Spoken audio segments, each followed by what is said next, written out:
Good morning, students. This is Anand Srivastava, Humanities teacher, class 12th.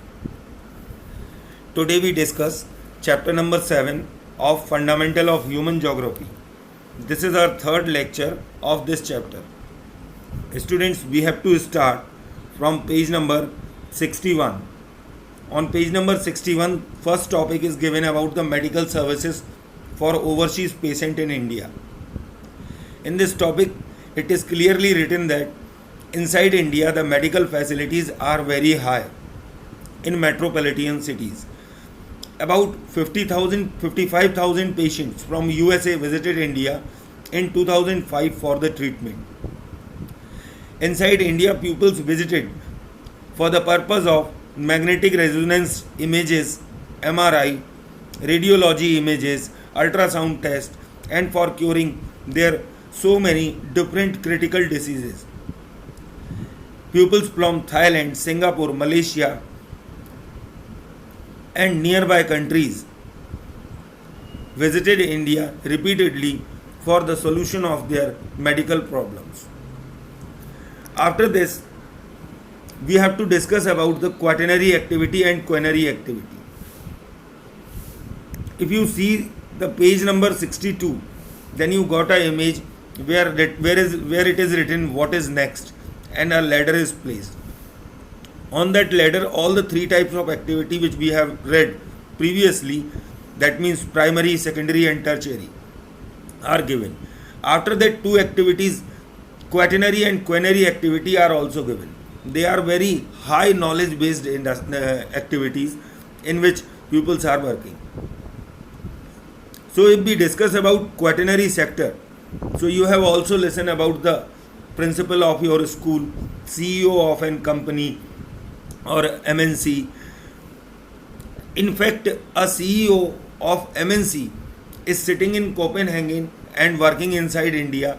It is possible with the help of knowledge, technology and communication. तो बच्चों, जो हमारा quaternary sector है, इसके अंदर इस तरह की जॉब्स, इस तरह के लोग काम करते हैं, जैसे कि एंटरप्रेनर्स हुए, जो कि जॉब्स को क्रिएट करते हैं, कंपनीज के हेड हुए, ये सभी लोग आपको क्वाटरनरी सेक्टर के अंदर काम करते हुए मिल जाएंगे.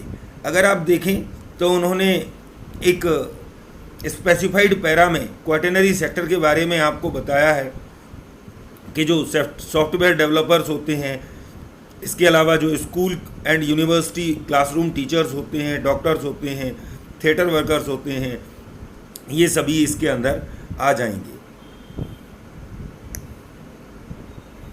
अब एक टॉपिक हमारे पास आएगा जिसका नाम है outsourcing. So what is the meaning of outsourcing? Actually है क्या? एक्चुअली ये है कि क्विनरी एक्टिविटी अगर आप देखें, क्वाटरनरी एक्टिविटी में हमने ये देखा कि किसी कंपनी का हेड जो होता है वो काम करता है, जबकि क्विनरी एक्टिविटी अगर हम देखें तो इसमें highest level of decision makers और पॉलिसी मेकर्स काम करते हैं. हम ऐसे कह सकते हैं कि कंपनी, उसका जो ओनर है वो जो है क्विनरी एक्टिविटी से डिपेंड है, और जबकि उसका जो एमडी है, जो सीईओ है, वो क्वाटरनरी एक्टिविटी से रिलेटेड है. क्वाटरनरी एक्टिविटी को हम मान सकते हैं कि किसी कंपनी का हेड है और वो उसको रन कर रहा है, वो उसके अंदर ढेर सारे चेंजेस कर सकता है. बट क्विनरी एक्टिविटी में जो ओनर है वो उसके साथ मिल कर के और भी न्यू टेक्नोलॉजीज़ उस कंपनी के अंदर लॉन्च कर सकता है और कुछ नई पॉलिसी उस कंपनी के लिए बना सकता है. अगर हम बात करें आउटसोर्सिंग की, तो आउटसोर्सिंग का सीधा मतलब होता है कि हमें लेबर अवेलेबल कराना है, वो भी स्किल्ड लेबर, खास करके आईटी टेक्नोलॉजी जो कंपनीज़ हैं उनके अंदर, और ये स्किल्ड लेबर हम कहीं से भी ला सकते हैं. दैट मीन्स इंटरनेशनल बॉर्डर्स को क्रॉस करके दूसरी कंट्री से भी हम इस लेबर को ला सकते हैं, जो कि डाटा प्रोसेसिंग वगैरह में काम करेगी आईटी इंडस्ट्रीज़ के अंदर. ठीक है, अगर हम देखें तो कई सारे ऐसे कंट्रीज़ हैं जहाँ पर लोगों के पास स्किल्स हैं और उनकी इंग्लिश बहुत अच्छी है, तो ऐसे लोगों को एकोमोडेट किया जा सकता है जो इंफॉर्मेशन टेक्नोलॉजी से रिलेटेड आपके पार्क बने हुए हैं या इंफॉर्मेशन टेक्नोलॉजी से रिलेटेड आपकी कंपनीज़ हैं, उन कंपनीज़ के अंदर आप इन सभी लोगों को एकोमोडेट कर सकते हैं, जॉब्स प्रोवाइड कर सकते हैं। अगर आप देखें तो large number of call centres खोले गए हैं चाइना में, ईस्टर्न यूरोप में, इजराइल में, फिलीपींस में, कोस्टा रिका में। इससे क्या हुआ? इससे ये हुआ कि अलग अलग कंट्रीज से लोग आए और इन सभी कंट्रीज़ के अंदर अलग अलग कंपनीज़ में काम करने के लिए अवेलेबल हो पाए और उन कंपनीज़ को उन्होंने आगे बढ़ाया, साथ ही साथ उन कंट्रीज़ को भी आगे बढ़ाया।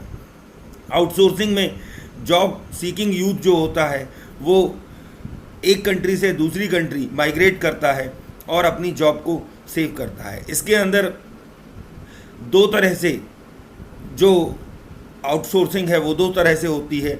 एक को हम केपीओ बोलते हैं और दूसरे को हम बीपीओ। केपीओ का मतलब नॉलेज प्रोसेसिंग आउटसोर्सिंग है, ये नॉलेज बेस्ड होगी, और दूसरा जो है बिजनेस प्रोसेसिंग आउटसोर्सिंग है। कई बार इंसान इसलिए भी एक कंट्री से दूसरी कंट्री जाके दूसरी कंपनीज़ में जॉब करता है क्योंकि उसने अपनी नॉलेज को बढ़ा लिया होता है, और कई बार इसलिए भी उसको एक कंट्री से दूसरी कंट्री में जाना पड़ता है क्योंकि उसे अपना बिजनेस कंडक्ट करना होता है। इसके अलावा अगर हम देखें तो क्वेनरी एक्टिविटीज़ में एक और डिपार्टमेंट आता है जो कि रिसर्च एंड डेवलपमेंट से रिलेटेड है।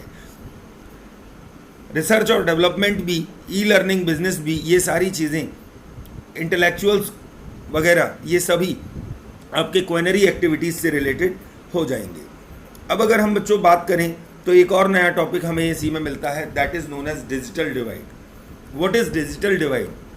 As the topic is explaining to you, you know very well today the countries which are well versed in information and technology and using internet or mobiles in a frequent manner or in easy going manner, then they are called digitally developed countries.